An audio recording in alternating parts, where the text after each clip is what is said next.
is Bloomberg UTV.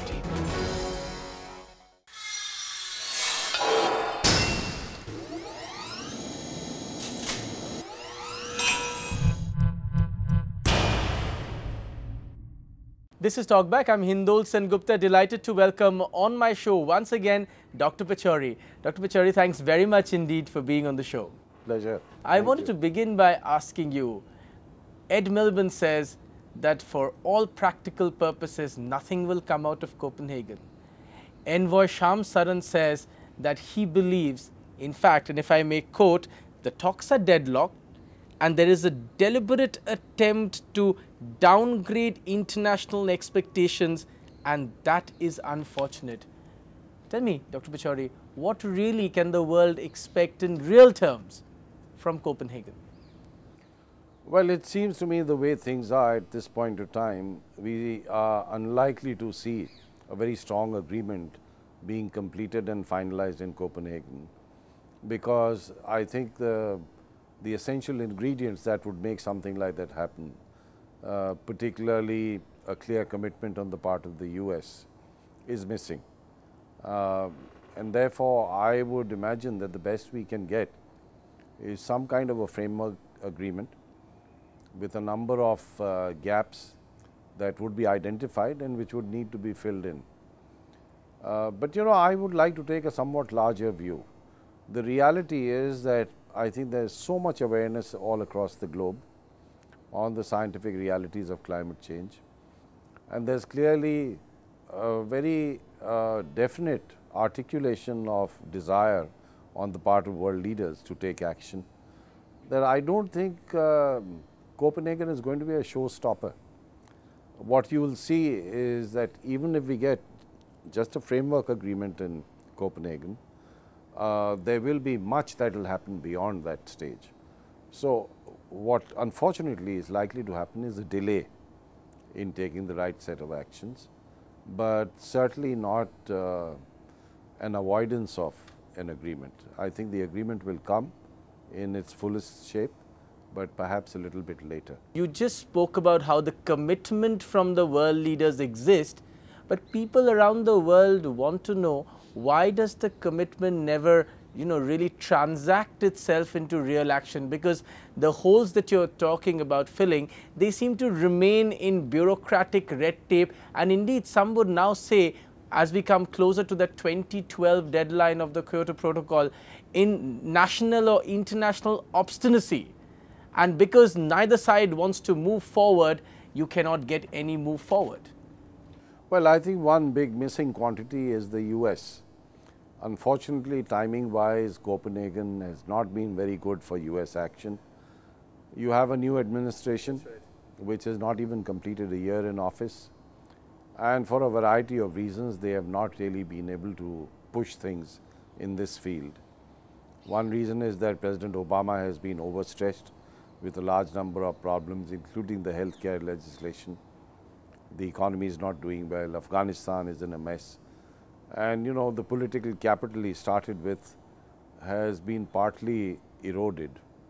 So I believe the US therefore is not quite ready for Copenhagen. Although I believe this administration is certainly keen on taking the right actions. But for the time being, I'm afraid we are stuck. We really don't have a choice. So it's not as though there's a lack of desire on the part of world leaders to take action. It's essentially the fact that the US has been lagging behind for historical reasons, and that has been a major damper. All the causes that you're pointing out for the US not coming effectively to the table, all foreign policy experts agree that those causes will remain for some time. They're not going to, Afghanistan is not going to go away. Certainly, the health bill will not perhaps pass for a long time. President Obama's ratings has never been lower than it is at this point in time. Do you see any move forward therefore possible as we go towards 2012? Or do you think that's another deadline as it approaches? Suddenly in the end of 2011, we'll realize that we just haven't been able to move forward because nothing much has changed in the US situation. Well, my own belief is that, once the economy recovers a bit, unemployment starts going down, the large number of people who are really concerned about climate change in the US will certainly get down to action.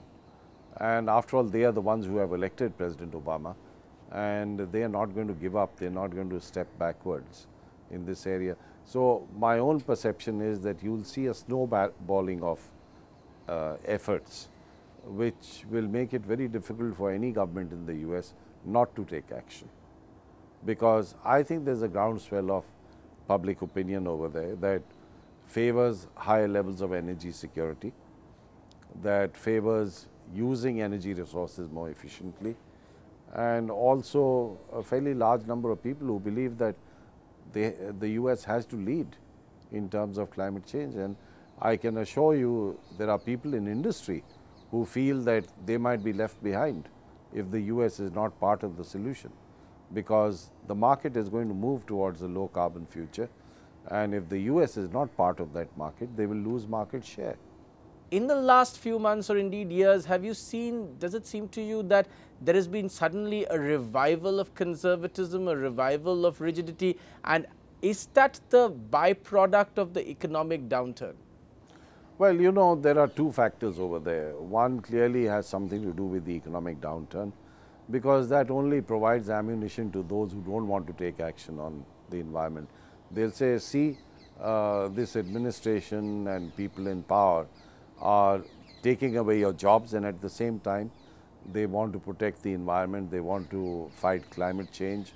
They should really be fighting to get you back your jobs. So, you know, there's a lot of that kind of propaganda. But it's also true that there are vested interests who really don't want to take any action, and they are spending a lot of money. What kind of vested interest? Well, I mean, there are companies who wouldn't want to take any action in this area. I'd rather not name them, but you know, they are spending a lot of money on lobbyists who are obviously working overtime in Washington DC, trying to frighten the daylights out of some of the congressmen and the senators. So obviously those people have found the current downturn a unique opportunity to whip up concerns about the fact that people are going to lose out if we do something about climate change. So this is something I believe we have to recognize, but we don't have to be unduly concerned about. I think it'll definitely diminish, if not actually go away.